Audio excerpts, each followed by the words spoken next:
Okay, here's a second video looking at my framework for youth work applied to school-based chaplaincy.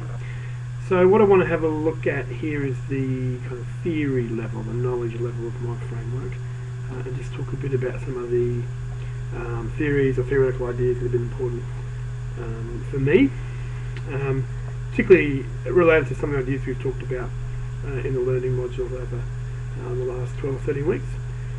So I guess starting off with my idea of youth, definitions of youth was something we've talked a bit about in the course, and we highlighted that there are kind of multiple definitions, or at least multiple parameters for definitions.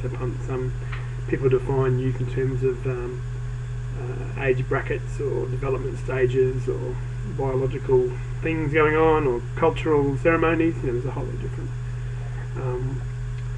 boundaries or defining parameters around that. Some of them are legal and organisational, and oftentimes I think that's the one that dictates what group of young people you're kind of working with. Often it kind of gets nailed down a bit in the organisational context that you're working in. So if you're working in a school, you end up working with school students.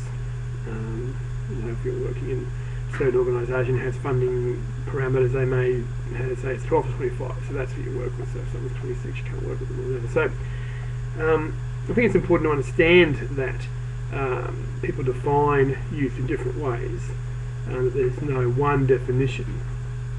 It's a kind of a social construct, just something we kind of talked about in the course, and that even if you have a definition you're really comfortable with, if it's an age bracket or something, just to understand that even if you're working within that, then not everybody else may be, not to assume that when you're working with other people that you're talking all about the same thing or the same group of people. I think that's probably the most important thing that comes out to me, because I actually think the definitions are all kind of intertwined. Like, age is kind of easy a way to define it, but really, some of the definitions, like in the Bureau of Statistics and UN, kind of say it's kind of interaction of an age that reflects kind of developmental and cultural and sociological kind of issues at any given time, and it's often reflected in this age or that legal, but it kind of is a bit blurry around the edges. I think we kind of generally have this sense we know who we're working with, but it's probably important, really, more so when we're working with other organisations, to make sure that around the edges we're talking about the same thing. So if you're working with a group of kids in the school, in the sense, and your cut-off age is when they finish year 12, well, that's not really an age. Cut-off stage is year 12, but someone else is working with up to 25s. And you're talking about, let's do all this stuff for young people. It might be just important to clarify, well, hold on a minute, who are we talking about? Because you might be talking about a group of people up to about 16, 17, there's a whole lot of other people they are talking about that you're not. So just those kind of things I think are important when we're thinking about definitions of youth. The other thing about definitions of youth, I guess, is kind of what does it mean? What's going on? So oftentimes the thing that comes up is transitions. And some people go, or one of the readings we had a look at, saying, well, everybody's going through some kind of transitions, but I still think that youth are going through a significant transition from childhood to adulthood. I think that's kind of important. I think also developmentally there's lots of things going on physically, brain development, hormones, and puberty, all those kind of things. I think those are really significant, specific things that are going on. So when I'm thinking about youth, I'm really mindful of those developmental stages and those kind of biological stages and how important they are. I think they are quite specific. I don't think you can just kind of lump them in with other people's transitions or things that are going on. There is something quite specific that we're dealing with when we're dealing with youth, and highlighting those areas. The other thing I think to be mindful of in terms of understanding what is youth is it's not just who youth are, but who youth are perceived to be. And so one of the readings we had a look at, I was talking about young people either defined as being the trouble or being in trouble, and oftentimes young people are portrayed as that, with almost like as a problem to be solved. And so they need to be aware that young people have kind of that experience of being tarred with that brush to some degree. So it's kind of whatever youth is, but there's also perceptions of youth. Which kind of links into another idea in what is youth, I guess the idea of youth culture, and even defining groups of young people as Generation X and Y and Z. For me, there's some degree I find that those kind of classifications useful in a very general sense. If I'm looking at The idea of young people very broadly with blurry kind of eyes, I can go, okay, yeah, it's really good to get these broad brushstroke generalisations about who young people are and what they're going through and what their worlds are like and their characteristics and that kind of thing. But the danger of any kind of broad categorisation like that is that we jump to bias and prejudice and stereotypes and generalisations that actually don't apply to individual young people that we work with. So I think that kind of theory or those kind of definitions of young people, youth culture, generations are something we should kind of hold on to very, very loosely and be mindful for them, use them as a bit of a guide to how we're trying to set up our practice of youth work, but to be prepared to really let go of them when we're talking to young people and hearing different stories to that. So if young people are kind of telling us something different about how our broad generalisations have kind of worked out, then we need to be able to go, hold on a minute, what are you really saying? Is that really what you like? What young people are supposed to be like that? I think we need to kind of not be that committed to those kind of ideas. So hold on to them loosely and be careful not to allow them for us to stereotype young people. In terms of talking about skills, in the next video, I guess it's really about looking at how important it is to listen and find out what's really going on with young people and how they see things, rather than how other people describe them, or it's information we picked up about young people in general. So that's a kind of important part of my understanding of youth. I think it's also interesting to note that in Australia, most young people are doing really, really well. If you look at the research, a lot of young people are generally pretty happy and well and going along kind of nicely. And that's great, and we need to look at the reasons why that is and keep trying to promote that in their lives, and but also in the lives of young people who aren't doing so well.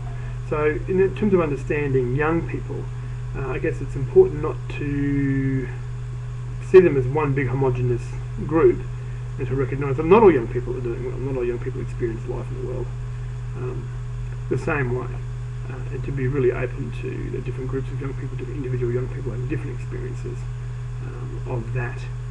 And young people are quite diverse, saying what are the views of young people? Well, it's kind of a nonsense idea in a sense. It's a bit like youth culture. What is youth culture? Well, young people are really that homogenous that they're all just kind of experiencing the same thing, and they've all just got the same ideas and the same views. It's not that way. There are young people with all kinds of opinions, ideas, abilities, disabilities, cultural orientations, religious, whatever it is. There's a whole lot of diverse views out there, and I think we need to be appreciating that continually, and I guess as I was saying before, holding on to that kind of stuff kind of loosely. Some of the things that help me understand young people, I think, and it's models that we've looked at in this course. So there's some of those models to do with determinants, risk factors and protective factors, the intervention spectrum, those kind of things. These are kind of moving a little bit into my definition of youth work, but they're pretty important here. And also the ecological kind of models that we had a look at in the person society. So looking at these kind of ideas that young people aren't young people in a vacuum, they're young people in the context of society, and young people in the context of their families and friends and organisations and groups that they sort of network with, and the broader society and culture. That's pretty important for my understanding of what is youth, is to understand youth in context. I think really what we're about in youth work is looking under the surface, looking at what's really going on, how does it all work, how do young people work, what motivates them, what impacts upon them, what do they impact, to kind of to look at that idea of young people as part of the system of networks and web of life and living, and really youth work being a bit about helping them navigate through that and get the best outcomes possible within that, which kind of links then me to start talking about my definition of youth work, or definitions of youth work. My favourite definition was the one that we had. I'm just going to find it here in the learning guide by what was his name? Fernando Azola Jr. Apart from the fact that he's got a great name, he also had some great things to say. And his definition was from a book he wrote called Toward a Prophetic Youth Ministry. And it says, a prophetic youth ministry is a Christ-centered ministry fundamentally committed to and intentionally engaged in the spiritual, personal and social liberation and transformation of youth in their communities.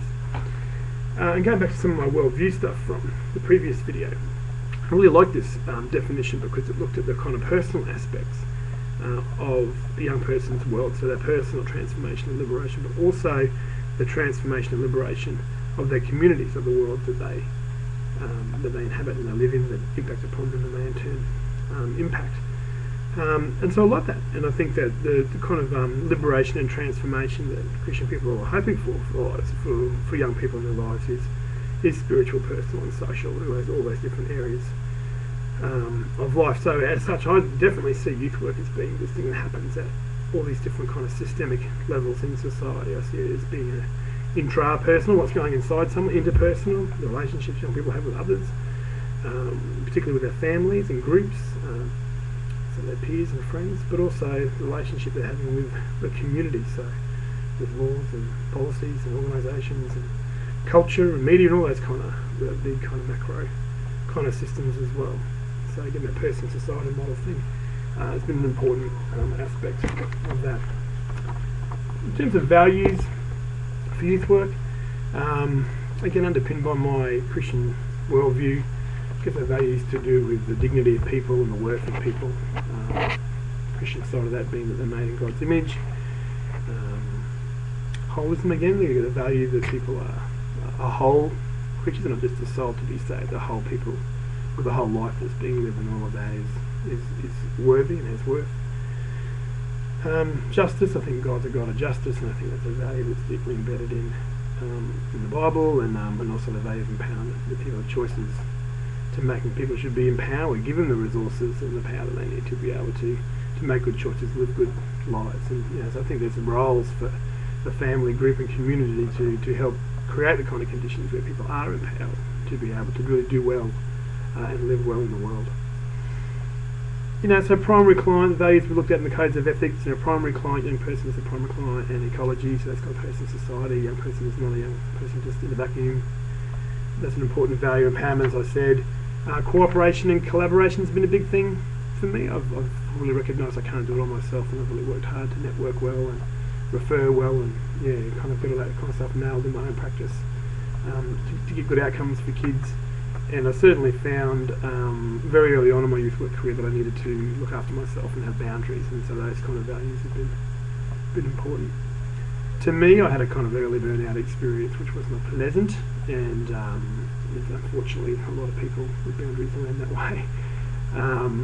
And the consequences of that were kind of a bit long and hard, so it's kind of better to be not in that, and I've worked pretty hard to look after myself and balance things since then.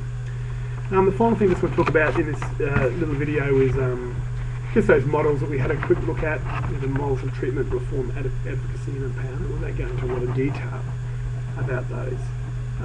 I guess to say that on one end of the spectrum is individual focus and society's okay, so individuals are problem, society's okay. At the other end of the model is kind of society's a problem and individuals are okay. But I really think that what we find, I guess it comes back to my Christian worldview to some degree, is that I think in a sense creation is kind of broken and fractured, and that happens at the personal level and our relational level and the systemic level and in politics, economics and education and all that kind of stuff. It happens at all different levels. So I don't think that necessarily, not that I'm very, very negative and see everything as bad, I think that the world is a good thing that's kind of been broken and fractured, and so God wants to return it to its goodness. Not that it's a bad thing that needs to become good, not something that doesn't deserve in a sense. I think it's the starting point is goodness. But I think the reality is we have kind of good things going wrong, good things kind of fractured and broken a bit, and that these kind of models have something to say to us at all those different levels, and it's important for us to be thinking, maybe sometimes I need to be encouraging someone to kind of get their act together. Sometimes I need to understand that this is going to have to fit in with what's going on, but other times I'm going to need to be saying, no, actually you're doing pretty well. And maybe it's actually society or the structures or the organisational policies that are actually dragging you down. We need to address that and help you kind of get the best out of those things. So individual, family, group and community work aspects of youth work. I'm going to talk a little bit more about that in my next video that has a look at some of the skills.